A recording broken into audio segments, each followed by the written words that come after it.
So what do you do when you drop your cell phone and the glass cracks or even worse, shatters? Well, you could go out and buy a new phone, but if you're not ready to replace it just yet, you'll probably have the screen replaced. But as consumer investigator Jennifer Krause tells us, where you have that glass repaired can make all the difference.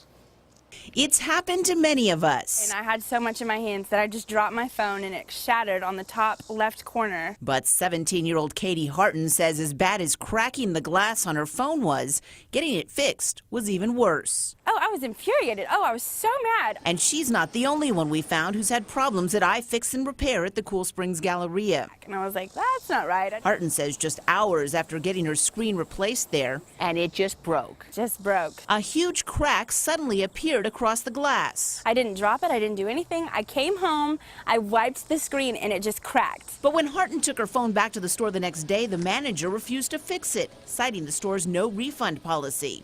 And when she protested, he gave her the regional manager's phone number, but repeated calls to her went unanswered. Katie's mom then took the phone to another repair place and was told it had not been fixed correctly. The microphone for the earpiece, it's like it's supposed to fit flush. It was not. It's supposed to fit in this hole. It was not. So it was just a matter of time when she touched it the wrong way that it was going to crack. And Kathy Harton then went back to iFix and Repair and pointed out their posted 60-day warranty on parts and repairs. But again, the store refused to do anything about the broken screen, insisting they'd never seen anything like it before. But guess what happened next? the gentleman walks in and he says, yes, I have my son's phone. It's cracked right here at the earpiece. And all of a sudden, it just cracked. And that's right. Bob Dahl's 15-year-old son's phone cracked in the same place, the same way, after having it fixed at the same shop. And he says they, too, got no help from iFix and Repair or its regional manager. I called several times. I texted her. There was no response ever. None.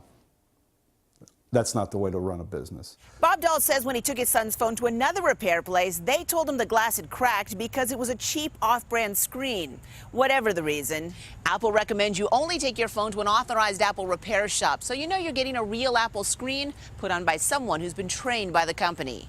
Apple tells us iFix and Repair is not one of their authorized shops. And Bob Dahl says it's not a place he'll ever go back to. Unfortunately, the store really hasn't learned their lesson about how to take care of their customers. Jennifer Krause, News Channel 5 investigates. And not surprisingly, we had a hard time reaching the regional manager of iFix and Repair, but when we finally did, she told us the company stands by its no refund policy.